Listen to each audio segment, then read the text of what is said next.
Just want to start by asking you what the Department of Agriculture is doing to bring beef prices down for Americans. Well, first of all, Jackie, it's so great to be on with you again. Thank you so much for having me.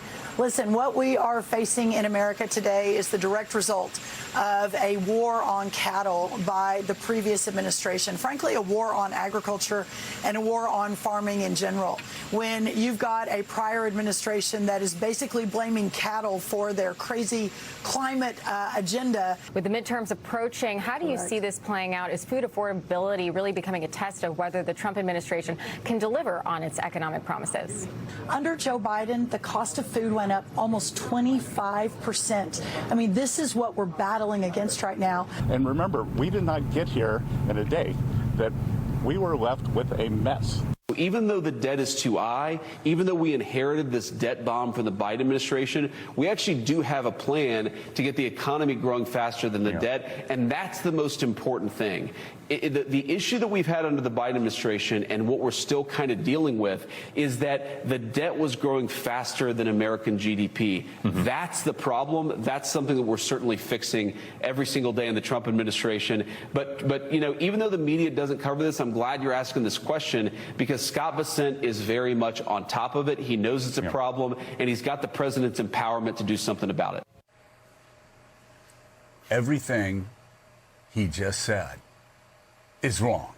Again, these people keep borrowing from like Star Wars 8. Everything he's saying is wrong, Willie. I mean, we're 19 months into the second Trump administration, and they're still blaming Joe Biden. And I just, first of all, war on cows? Really? You're going to blame a war on cows for the fact that tariff policies and all the other horrific policies that are being put in place continue to cost groceries, make groceries spike, continue to make rent spike. Willie, just on the last issue about debt and on deficits, I actually do know something about this. I don't know if I told you. I was in Congress. We balanced the budget 4 years in a row, the only Congress that have done that in 100 years. Let me just tell you, Donald Trump, in his first term, before Joe Biden was president, before Joe Biden stepped into the Oval Office, he oversaw deficit spiking a record number, 317%. Deficits went up from the beginning of his term to the end of his term, 317%. That increase from Obama. In the second term, already in his first year, CBO is projecting it's going to at least be a 20% increase so far this year. During Biden's final year, deficits were actually going down. Now, once again, they're going up. So there are three things they cannot deny, Willie. Number one, under Donald Trump, term one and term two, we've had the largest deficits in the history of America. In fact, Donald Trump has accounted for one out of every $3 in our federal debt. Think about that. He's president 45 and 47. Well, yeah, he has been responsible for 1/3 of our federal debt. The other 44 presidents will take the 2/3.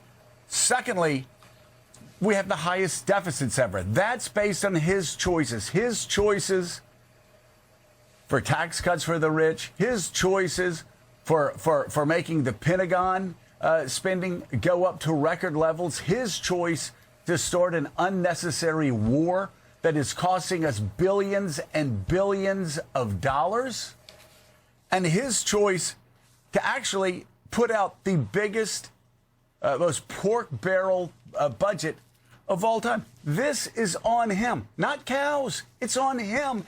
And the numbers show it clearly. And I think the American people are smart enough, Willie, to understand that.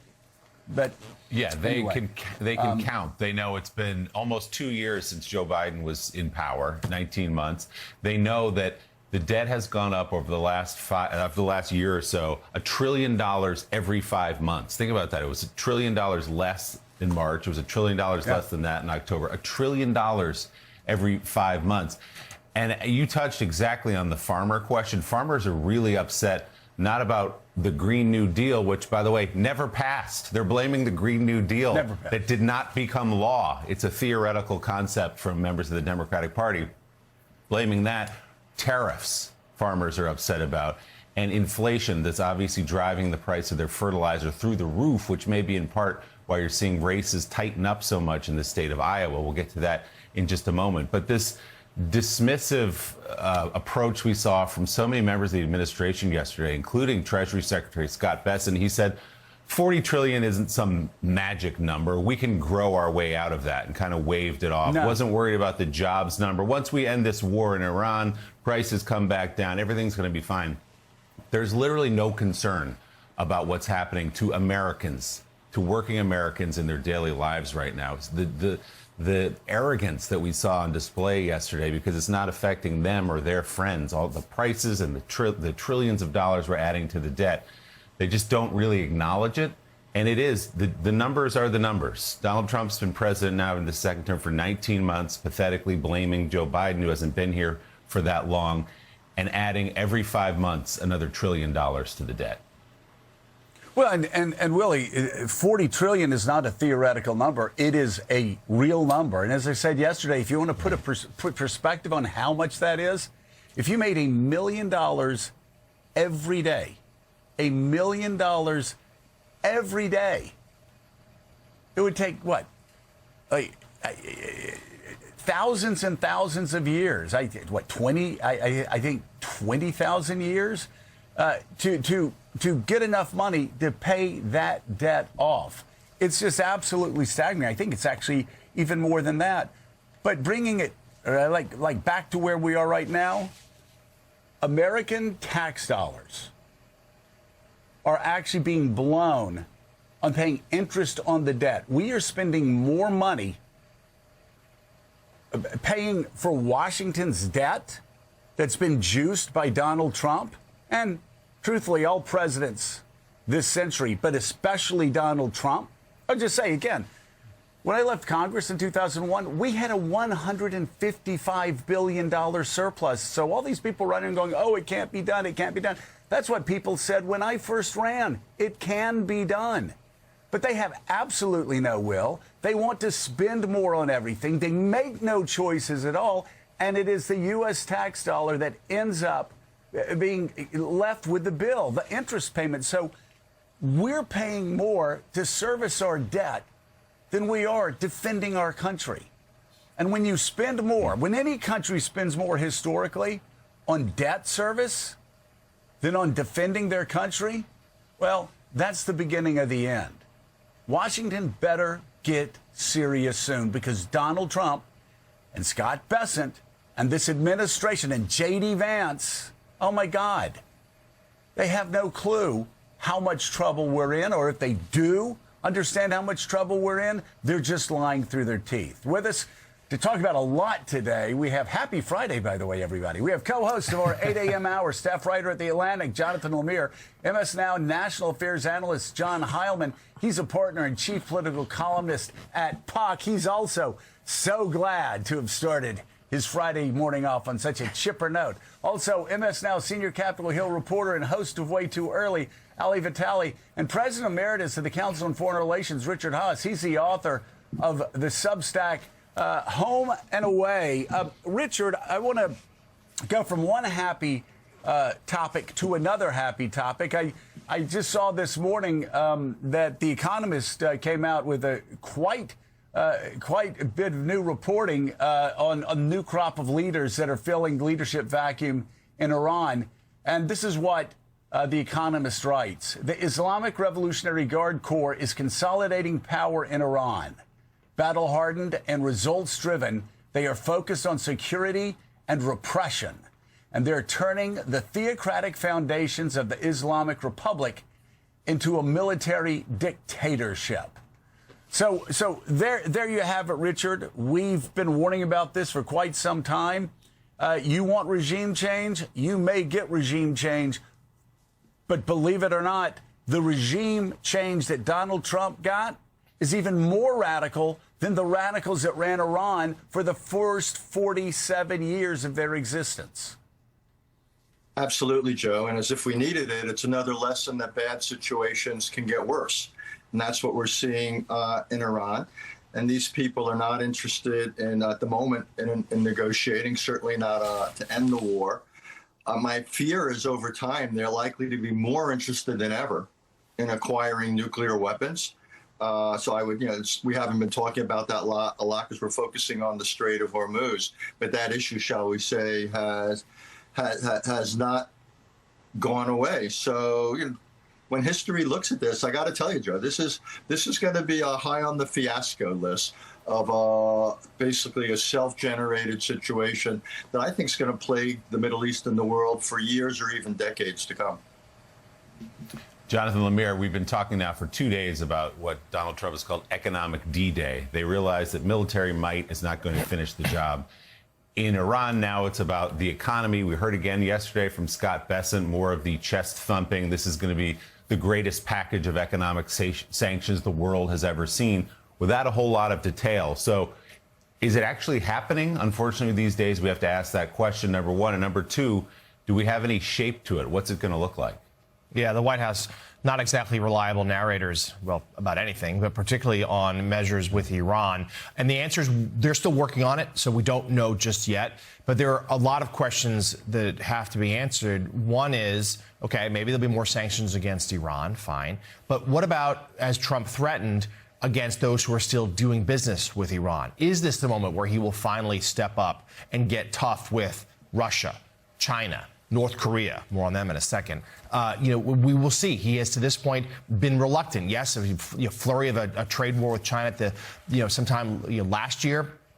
Quickly, a truce called, and as we have been documenting for a better part of a decade, President Trump has never really been tough with Vladimir Putin and Russia. So therefore, if he can't do those things, then Iran's going to continue to be able to limp on. And there's no doubt their economy is hurting. We should stipulate that. Iran's economy is hurting, but the hardliners in charge, especially now with this reporting about the Revolutionary Guard consolidating power, they don't care about your average citizen in Iran. They just want to maintain power. So that's piece one. But piece two, to what Richard just said about the nuclear program, that is, I think, about to come to the forefront again, in part because Trump inadvertently has put it there in the last few days. Our friend Tom Nichols, who just wrote a very smart analysis for The Atlantic, noting that North Korea's regime has managed to survive and now, gets flowers from President Trump, these love letters. He wants to have another summit. He's not willing to have military force against North Korea or even much in the way of economic pressure to this point. Why? Because they have nuclear weapons. And Iran can see that. Iran got attacked because they don't, in many ways. North Korea continues to survive because they do. And guys, this would seem to be just more incentive for Tehran to try to race to deliver that sort of weapon because they think it's a way to ensure that the regime survives. Well, and of course, Willie, this article in The Economist, they're talking about the 7 men who are now being put out there as leaders of the country. Following up on what Jonathan said about how they don't care about how the economy's going, the Economist goes down the 7 men who are now leading this country. One of them is responsible for brutally cracking down on any protests. Another one is responsible for keeping people off the streets to protest and using any repressive tactics that needs to be done. A third is the one responsible for cracking down on women's rights. The one that led the charge in making sure that women kept their faces covered 4 years ago when that was going on. So this is a regime that is focused on repressing their own people and pushing back and kicking the United States, as The Economist says, out of the Middle East. Yeah, and someone along the way convinced President Trump that this was going to be like Venezuela somehow. Go in, knock out the top of the regime, and democracy will flourish. The people will rise up in the streets. Obviously a much more complicated problem in Iran. And also yesterday on the economic side, you had Treasury Secretary Bessent saying effectively, we're going to go after our allies now with an are you with us or are you against us posture. We're going to talk, you do any business with Iran or you don't side with us on these global economic sanctions, you're off the list. So President Trump has attacked South Korea for not helping us in Iran. He's going after allies. Our allies in the Gulf are being attacked by Iran. He's going after Oman. And now saying, Scott Bessent, if you're not with us on these economic sanctions, you're against us. Let's talk a little politics here. The latest projections from the Cook Political Report now considers races in Texas and Iowa as toss-ups headed into the midterms. In Texas, the race for the open U.S. Senate seat between Republican State Attorney General Ken Paxton and Democratic State Representative James Talarico has proven competitive, with recent polls showing Talarico holding a slight edge. In Iowa, while a Democrat has not won a presidential or U.S. Senate race since 2012, the report says the political environment has become uniquely challenging for the GOP, creating a shifting dynamic in the race between Republican Congresswoman Ashley Hinson and Democratic State Representative Josh Turek. The governor's races in both states also have shifted. In Texas, the race between three-term Republican incumbent Greg Abbott and Democratic State Representative Gina Hinojosa has been moved from solid to likely Republican. In Iowa, recent polling shows Democratic State Auditor Rob Sand with a slight edge over Republican businessman and farmer Zach Lahn, moving their governor's race from toss-up to lean Democratic. All right, so John Heilemann, you know, Texas has been fool's gold over the last several cycles, many cycles for Democrats. But you talk to Democrats right now in leadership positions, people running the national party, saying they are looking at Talarico as really as a possible upset, and at the very least forcing Republicans to pour resources into that massive state with so many media markets, diverting resources from other places where Democrats could make pickups. Right, Willie. I mean, this has been clear from the moment that Donald Trump decided to endorse Ken Paxton. It's like you knew that we were going to get to a day sooner or later. It turns out to be sooner that national Republicans are going to have to put money into Texas, and that even at that moment, it was clear that even if James Talarico didn't win Texas, the fact that Republicans are going to have to spend money to push Ken Paxton, to keep Ken Paxton competitive and to push him across the finish line, that could end up winning other Senate races for Democrats because of the diversion of resources. You're looking at a state there where you have, everybody says it's fool's gold. The structural forces are what they are.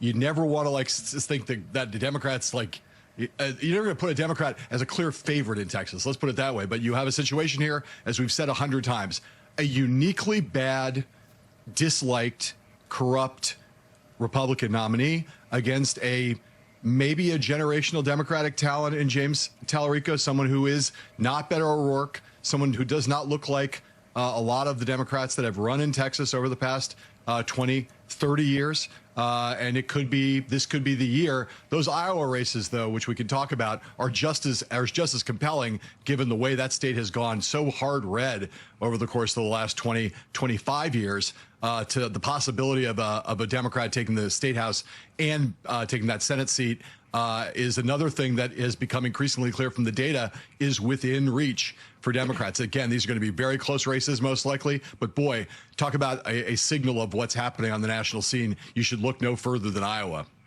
Yeah, John, I'm fascinated by Iowa, too, because it's now a place where you're not just talking about a fascinating governor's race, a fascinating Senate race that is now rated a toss-up, but then also some House seats that had previously been close in the last cycle. And now the House campaign arm for Democrats is salivating on the chance of maybe potentially trying to make their majority in Iowa, which has only grown to be a more red state over the last 10 years.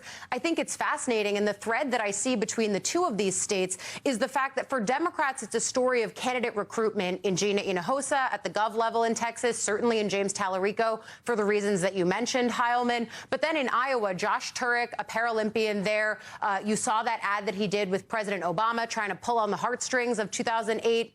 Certainly trying to remind Iowa voters of what they once saw in Democrats. And then, of course, Rob Sand, someone who has been over the last 10 years, someone who has really built a brand that is less about being a Democrat. He certainly doesn't lean in necessarily to loving the label, but he is also someone who, at the beginning of his rallies, he opens by welcoming Democrats, Republicans, and independents, speaking to the realities on the ground in Iowa. And then I think the other place that's fascinating for me here, Lemire, is that in both Iowa and Texas over the last 10 years, they have been been true incubators for conservative ideology put into policy. Certainly that's true in Texas on abortion. It's true in Iowa on things like education. And as I talk to folks who are experts and operatives in these states, this is viewed as a potential moment of backlash to seeing conservative policy put into action in these places. And then, of course, the national atmospherics around Trump, around national Republicans, all of it manifesting in these fascinating races that are going to tell us a lot in November. Yeah, I mean, Democrats hopeful about Texas, but I think Yeah. most are understandable that it's been the white whale for a long time. We'll see. I feel like there's more of a quiet confidence actually about Iowa, where they're starting to feel very bullish about both the governor's race and the Senate race there. And it certainly speaks to the growing national map and the opportunities that Democrats have. Meanwhile, what is the White House focused on? Well, they're focused on, Trump vanity projects like the ballroom, and we may learn more about its future today. That's been, right near the top of the president's agenda the last handful of days in particular. And also the White House defending a staffer, a young staffer, a close aide to President Trump, Natalie Harp. And I wrote about that today, about how White House inadvertently turned this into national news, where this is the Streisand effect, if you will. This is something Natalie Harp's presence as a close, adoring aide to President Trump, has been written about. New York Times has written about her in the past. She features in Maggie and Jonathan Swan's book, makes a cameo there. But most Americans had no idea who she was, even if the Beltway was starting to grow somewhat, obsessed with her presence constantly at Trump's side. And then we had Senator Ossoff, of course, mention it in a throwaway line this weekend, and that got some, social media traction. And we talked about it briefly on the show Monday. But the story probably would have ended there until the White House lost its mind. As I detail in the piece, Joe and Willie, that this was something that suddenly became priority number one for this West Wing. It was a coordinated attack from the White House press office, really in ugly personal terms against a CNN reporter who simply asked President Trump a question about it in the Oval Office. We saw coordination with a lot of MAGA influencer types and right-wing media figures all jumping out to sort of attack Ossoff, attack the reporter, defend Trump and Harp. And then, suddenly yesterday, First Lady Melania Trump makes her first appearance in more than a month, appearing at the White House, for an event that was added to the schedule. So this is something where I think it speaks to if the political judgment of this White House is just off right now. And, Joe, they just don't seem to have a read on what the American people actually care about. And in this case, they've actually inadvertently blew up this controversy. Yeah, nothing about this has made sense. The White House's reaction, and by the way, I've spoken to Natalie Harp a good bit, as most people have, very polite, and we have polite, kind conversations. I've been in the White House, and I've talked to Donald Trump, the president, and seen her there, never once assumed anything inappropriate was going on, which the suggestion coming from Republicans that Ossoff somehow suggested that with this throwaway line, I thought John Heilemann was bizarre in this sense, that it was a phrase in a speech that would have come and gone, and nobody, it would have been forgotten. But the White House, you talk about protesting too much. The White House actually blew this up into this massive story with a tweet that I just thought was so over the top, and bringing in a reporter's children and all of this, again, for a throwaway phrase, which, again, standing on its own, as even Jesse Waters said, pales so in comparison to everything Donald Trump says every day, that for the White House to freak out like that, to melt down like that, they made this story, well, into something it would not have been, first of all. But secondly, and this is what I find so intriguing about it, I've always said that Donald Trump, and you've said he's got this touch, political touch, whether you like it or not. He gets it. He knows how to play the press. He knows how to play the media better than anybody that's been in the White House since Ronald Reagan. Not a close second. And yet, this White House operation has been trumped. They were trumped by Ossoff. They have given John Ossoff a week of free press on a phrase that would have dissolved in the mist by the next morning. I can't even fathom how much money this guy has raised over the last week. I can't even fathom how much the Trump White House has elevated him. So much so that I'm asking myself, are they doing this on purpose? Because this makes no sense to me. But they've been trumped by Jon Ossoff. Yeah, Joe, it's the only reason that I when I heard Lemire say that it was a throwaway line, I sort of blanched a little at that, just because I think it was a line that would have dissolved into the mist. Saying traveling around with Natalie Harp, there's not even an insinuation in that phrase. I could come up with 20 phrases that would be would sort of not be explicit, but that would be more suggestive than that. That is a very neutral phrase. And yet, let's give Jon Ossoff credit.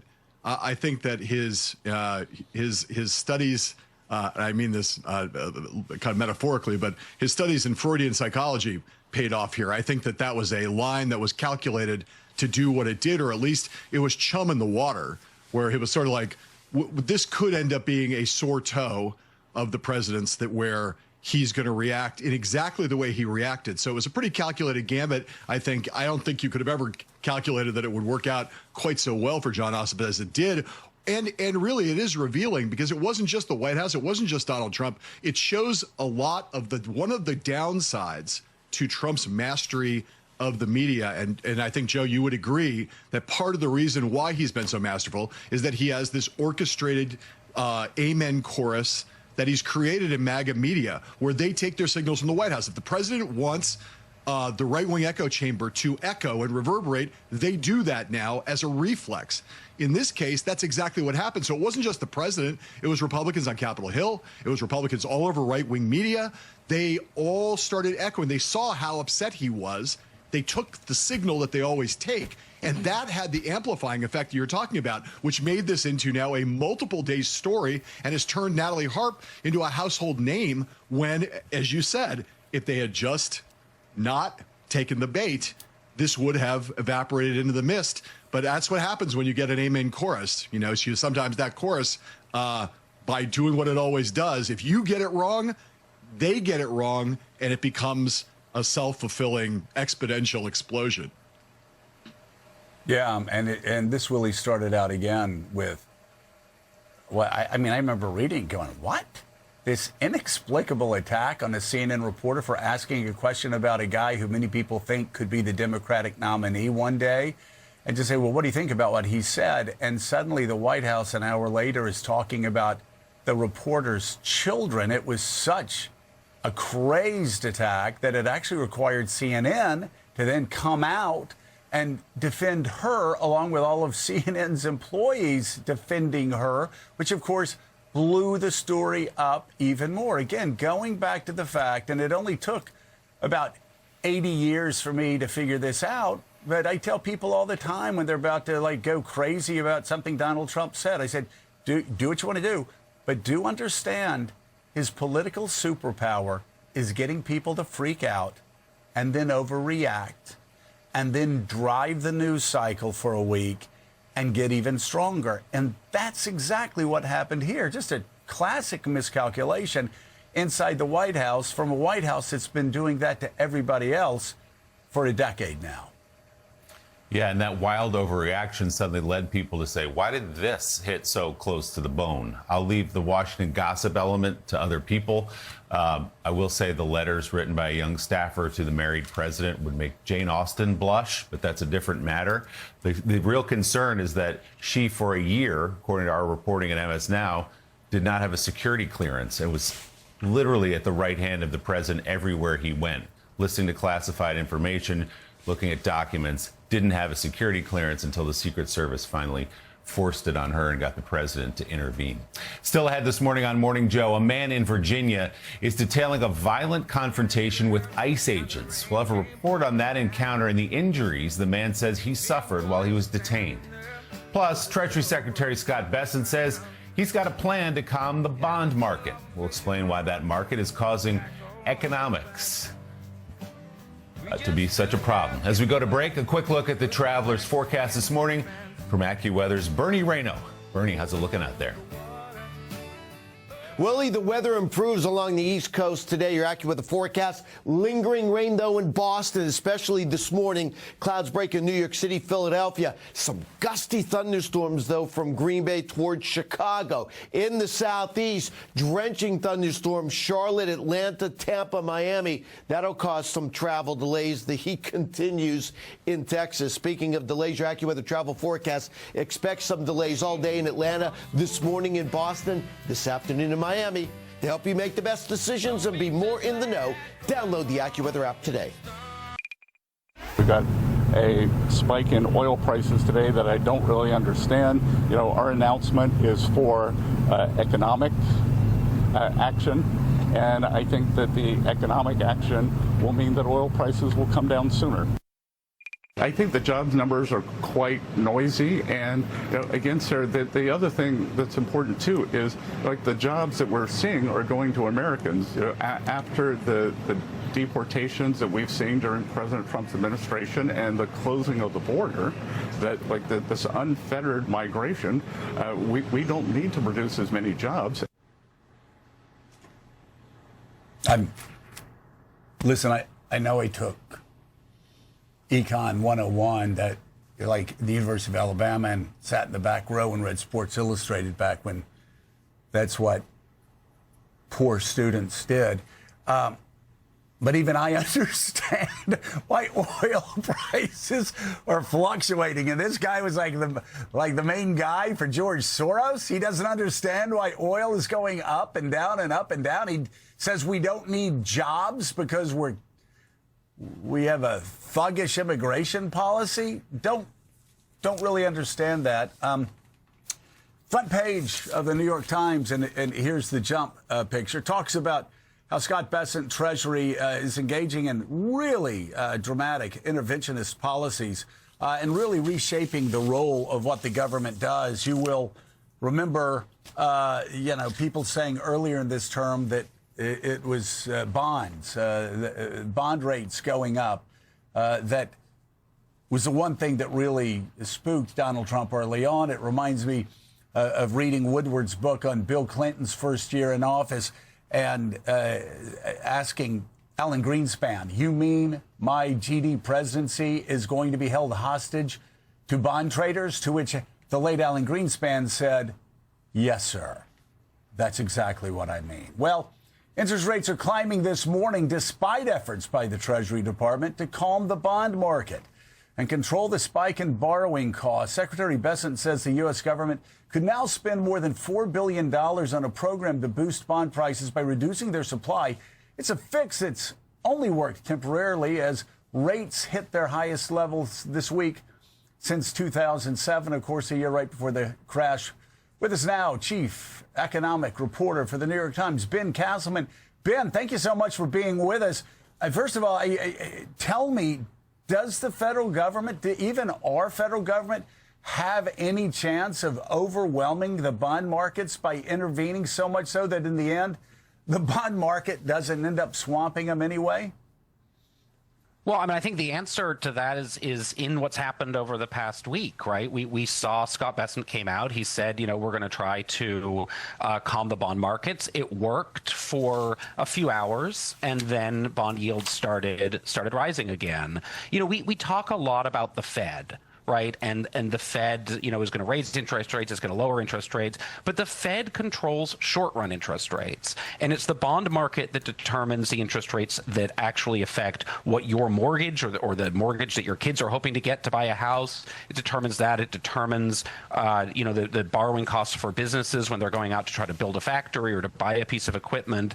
It's really the thing that matters the most. And it's the thing that the government has sort of the least direct control over. At the end of the day, it's at the whims of the market, and the market is sending a pretty clear message right now that it doesn't have a lot of faith in the debt of the U.S. and concerns about kind of where this goes in the long run. I was just going to say, so often this is driven by inflation. Here, the same week that we saw U.S. debt reach $40 trillion, about 125, 130% of our GDP. It's not just one thing. This time, it's not about inflation. It's also about debt. Talk about all these different factors going in and the relative weakness of the economy. Also, the concern about AI investment, that it may be inflated and we might have a bubble. Talk about all of those things going to this like toxic brew that's causing rates to go up. Yeah, look, it's a lot of different things at once here. Like you said, it is inflation, concerns about inflation, concerns specifically about the Fed's commitment to fighting inflation and the new Fed chairman's commitment to it. It is about AI and these sort of massive debts that are being run up now by these AI companies. That's kind of flooding the market with debt right now. There's some optimistic stories in this too, right? That if AI leads to faster growth, that tends to lead to higher long-term interest rates, but for positive reasons, right? That's a much better story. But then it's about the federal debt, right? And I mean, if you go back to even 2007, just before the global financial crisis, debt was about a third of GDP. It's now 100%, more than 100% of GDP. And that creates doubts in the minds of investors about the sort of long-run fiscal direction of the U.S. And of course, this feeds back on itself, right? Because when these rates go up, then it makes that debt more unsustainable. We're going to spend $1 trillion this year on interest on the debt. That number is going to keep rising, even if interest rates stay relatively stable. And it doesn't now look like interest rates are going to stay stable. And so you start to get this feedback loop where we pay more towards interest on the debt. That makes the debt less sustainable. That leads to more concerns about long-run direction of the economy, leads to higher interest rates, and we kind of get into this real difficult position. Well, you started to address it just there, Ben. Good morning. To people watching, to everyday Americans, they hear these astronomical numbers, 40 trillion, 30 trillion, 20 as it's grown over these years, and they go, that sounds like a lot of money. I don't quite get it. I don't see how it's affecting my life. So in practical terms, can you talk about how an exploding debt, and that's what it is at this point, more than 100% of GDP, as you said, of $40 trillion, affects now and could affect later people's everyday lives? Yeah, I mean, it does. It can feel sort of very esoteric, very distant from sort of the real world. I mean, so the most immediate thing is when you go to try to get a mortgage right now, it is more expensive because of these higher interest rates, and those higher interest rates are directly tied, or certainly are tied to that debt level.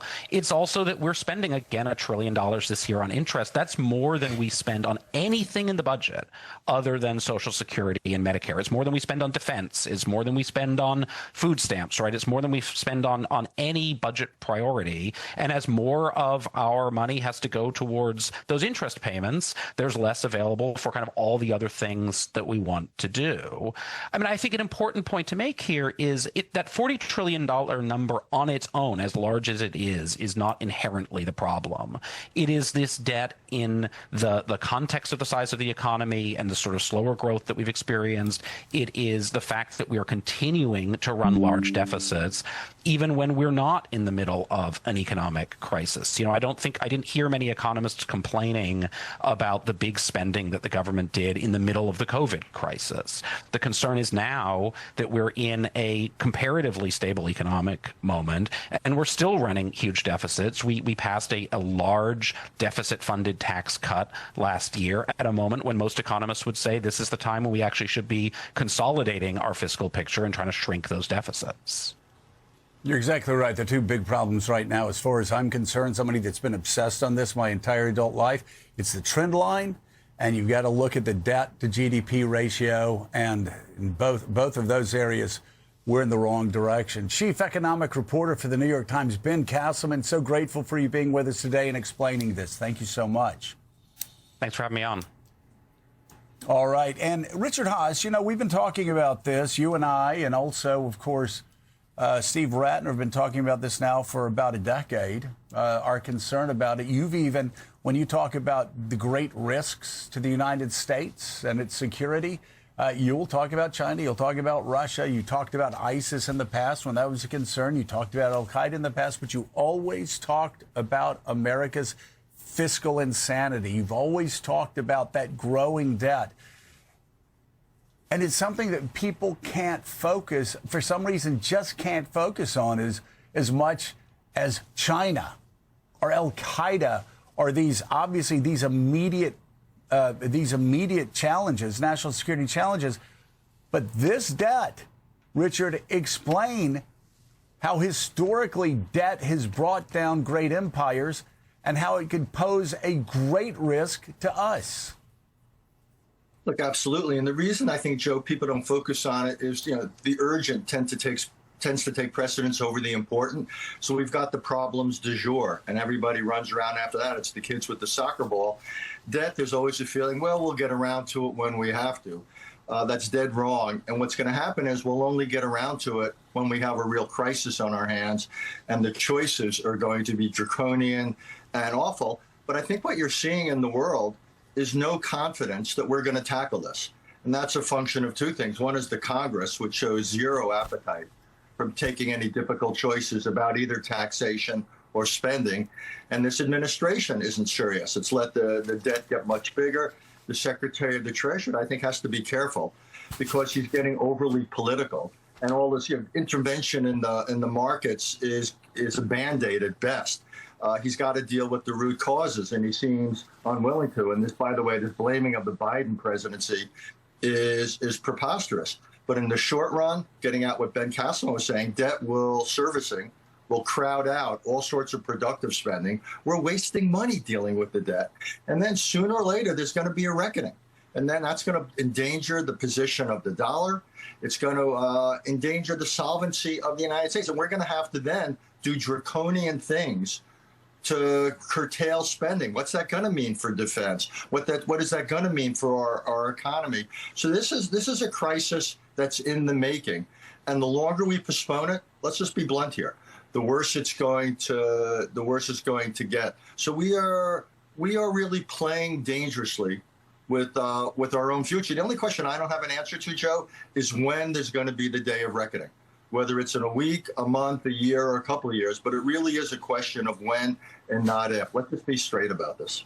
Well, you would hope and pray that we would actually have leadership in Washington, D.C. that would take this seriously.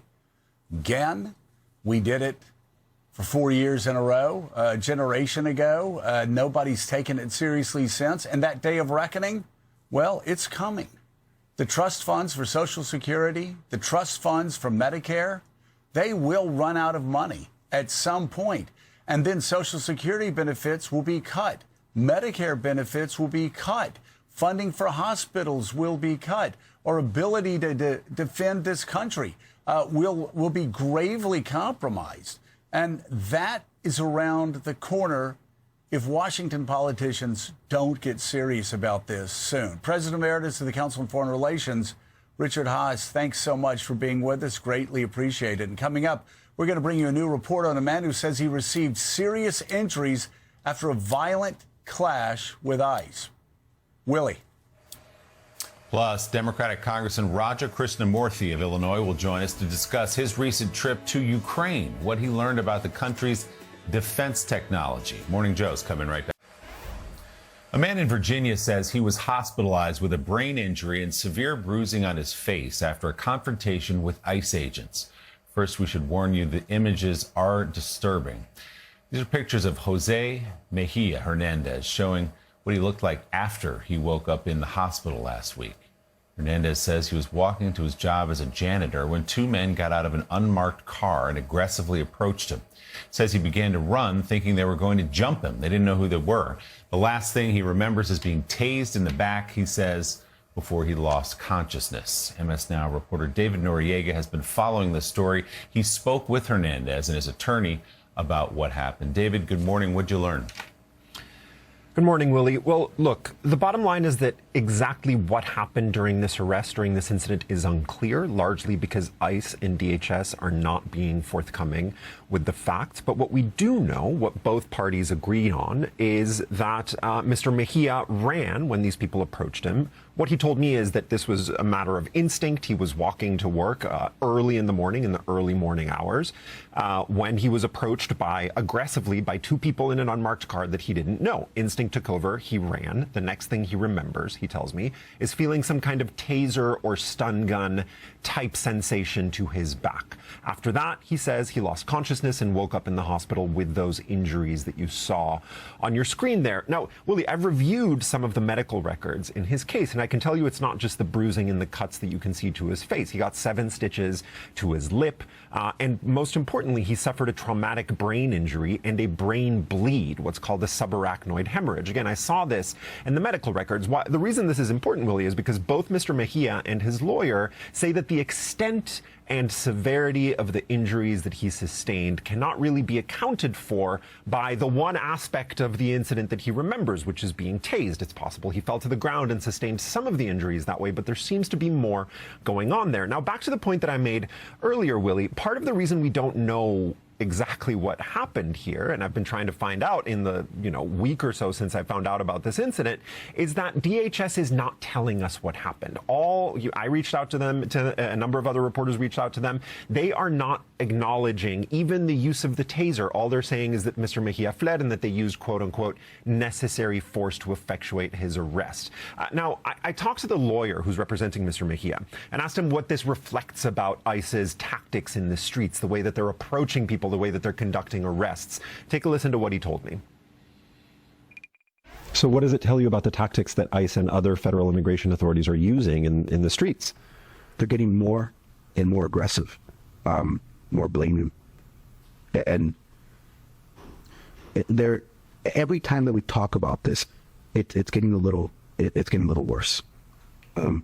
Every time that I get one of these cases, it seems like whoever's doing this knows, understands, or perhaps feels that there will be no consequences to them. The only way that you do this to another human being, and you are in law enforcement somehow, is if you feel that you have complete shield, complete immunity against anything that may happen to you.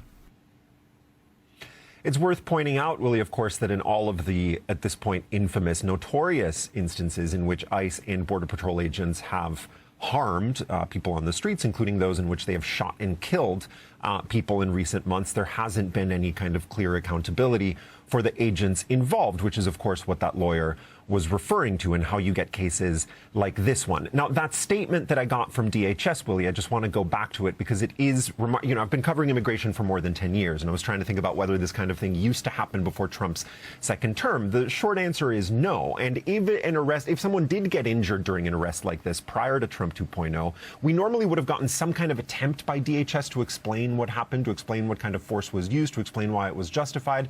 Really no such attempt here, simply the explanation that, quote unquote, necessary force was used. The DHS also claims that Mejia's assertion that he lost consciousness during the arrest is false and that ICE agents attempted to administer aid. Last thing I'm going to note about this case, Willie, it is extremely unusual that Mr. Mejia was released after this arrest. We're in a moment right now where ICE is detaining absolutely everyone that they arrest for deportation. That includes sick people, pregnant people, elderly people, people with cancer. Nothing exempts you from being sent to a detention center in this moment. But Mr. Mejia was not detained.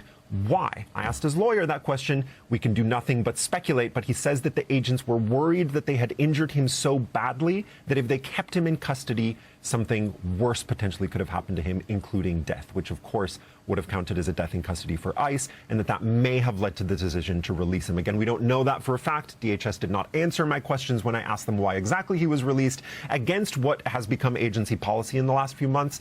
And again, final point, just reiterating here, Willie, we are in a time where it's extremely difficult to get straight answers from DHS when this kind of thing happens, and this kind of thing is happening a lot more than it used to. A couple of quick questions for you, David. Number one, body cameras. Where are the body cams we were promised by Kristi Noem before she left after the deaths of Alex Preddy, the shooting deaths of Alex Preddy and Renee Good? Remember, that was one of the concessions Republican senators bragged about getting from DHS, where they're going to have body cams now. Where are the body cameras? And number two, did Mr. Mejia Hernandez have a criminal record? Remember, the pitch was we're going to get the worst of the worst out of this country. What about him? I'll start with the second first. He had one encounter with law enforcement in 2020 for an open container violation. So nothing, but not what you would describe as a significant threat to American society. To answer your first question, yeah, as far as we know, there was no body camera footage here. It's possible that there was footage that will come out in litigation, or, you know, the lawyer is working, of course, to get any kind of footage of the incident. But of course, we haven't seen any such footage. And in fact, we're told there was no such footage in some of the more severe recent incidents, including those 2 quick back-to-back shootings that happened in Texas and Maine in recent weeks. Of course, we all expect these incidents to be documented, but they have not, generally speaking, been documented other than by passers-by, ordinary citizens who take out their phones and record when this kind of thing is happening. There was no such person in this instance, Willie. An open container violation 6 years ago. We will wait for more on this story. I know you'll be all over it. MS Now reporter David Noriega. David, thanks so much. We appreciate it. Still ahead, an aircraft carrier could be named after Donald Trump instead of the planned hero from the attack on Pearl Harbor. We'll go through that reporting next on Morning Joe. It's Friday morning. Leaders of the United States Navy reportedly are considering renaming an aircraft carrier that was slated to honor a Pearl Harbor hero instead now after President Trump. That's according to 2 U.S. officials. The ship's still under construction, but it was set to be named the USS Doris Miller. Doris was the first black service member to receive the Navy Cross. He saved lives during the attack on Pearl Harbor when he defended his fellow sailors by manning an anti-aircraft gun. He worked in the mess as an attendant, but hopped on the gun even though he wasn't trained. Credited with shooting down at least 1 Japanese plane and pulling several wounded service members to safety on that terrible day. The ship would be the first aircraft carrier named after a black enlisted sailor. Discussions about changing the name to instead honor President Trump reportedly have been ongoing for months. Aircraft carriers are typically named after presidents. The Navy did not respond to a request for comment. So, Jonathan Lemire, Doris Miller, or Dory as he was known, an extraordinary act of heroism and courage defending his fellow sailors that day. Aircraft carriers, though, typically are named after United States presidents. It would be nice, though, perhaps if they focus more on the men and women aboard the USS Abraham Lincoln right now, for example, that's finally headed home, rather than worried about anti-woke agendas in the Navy. Yeah, and the President and the Secretary of Defense can't even bring themselves to acknowledge the poor conditions there on the USS Abraham Lincoln. You're right to note that traditionally aircraft carriers are named after presidents, but this was in the works. It would have been a historic renaming. And I mean, let's be honest, this is a president who is obsessed with putting his name on things. That this would, you know, whether it's the Kennedy Center, and they're still, his team is still trying to forge forward with that, to remaking the White House, to, you know, the list goes on and on and on. We track it nearly each and every day here, that Trump is obsessed with his legacy. And we should also note that if this were to happen, it would be the latest example of this Pentagon, under Secretary Hegseth, under President Trump, pushing out, the memories of some heroes, veterans who were, of color, who were black or Latino or the like. We have seen that whether it's the website or some of the memorials there and the plaques at the Pentagon itself, we've seen bases be renamed, sort of a whitewashing, and I choose that term deliberately, of, who actually has represented this country, who has sacrificed for this country, who has performed heroically for this country. They're trying to push that out of the story, the history of our nation's military, in favor of older white men, in this case, potentially President Donald J. Trump. Well, and in this case, a war hero. I mean, straight out of a movie. An extraordinary story that Americans have known about for some time. I've also talked about Pete Hegseth is so obsessed with DEI and so crazed by engaging in these exercises, obsessing over the color of people's skin, obsessing over their gender, obsessing over all of these things that I thought we were trying to get away from when Woke One or whatever AOC called it was over. But no, he is obsessed. Like when you have Chappie James, a guy, an American hero, a general who actually flew more combat missions than any other American soldier in the history of the United States, flew more combat missions. His picture's taken down Really, Pete? Really? You're taking out, and war heroes being erased? And I don't know. I'll have to check up on this. Yes. We do name things after presidents, whether it's carriers or whether it's airports. But Willie, don't we usually wait until they retire? Yes. So it doesn't look so untoward. Can you imagine if somebody went to Bush 41 and said, "Hey, listen, we were going to name this carrier after a Pearl Harbor hero, but we've decided to push his memory to the side and we're going to name it after you." I think 41 would have had a stroke in the Oval Office. 43 the same. Bill Clinton, all of them. Nobody would have done this.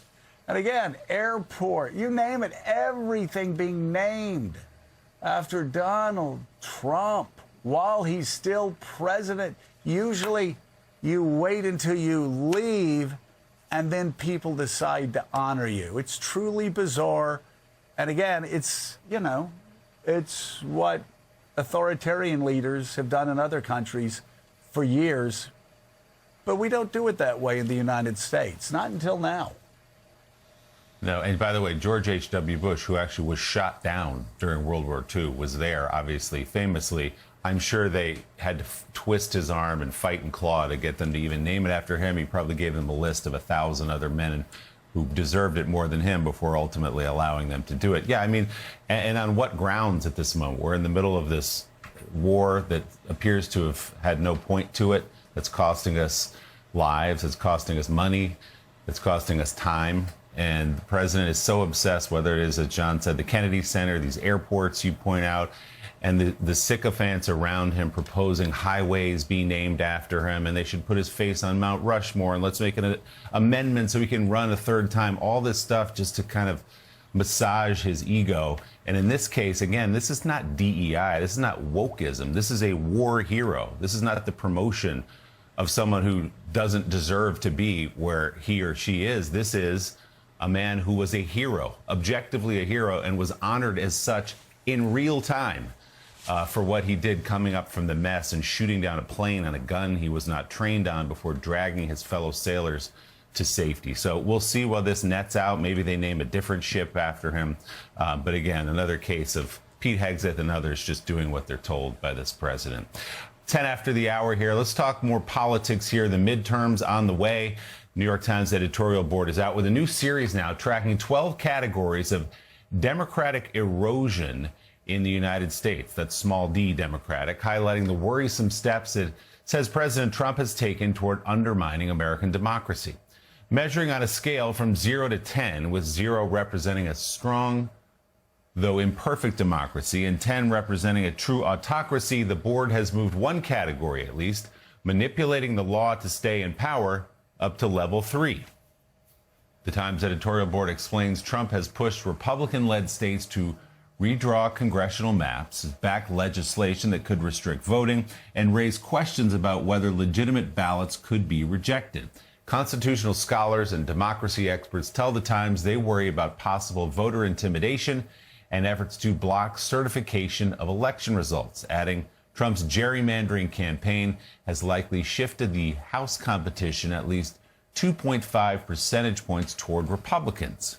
With the president already taking steps like this for the midterm elections, the Times warns if Trump succeeds in perverting the results, as they write, he could be emboldened to take similar steps in 2028. Joe? All right, let's bring in right now the author and staff writer for The Atlantic, Anne Applebaum, and also former host of Hardball, Chris Matthews. Anne, you've written about this repeatedly, 2 classic books that have the timing of which could not have been better to help us explain, help us understand what's going on in the United States. Talk about what the Times is doing with their editorial board pieces, and also where you see the pendulum swinging. Yesterday, I just as a footnote, I've got to say David Rode added actually cautious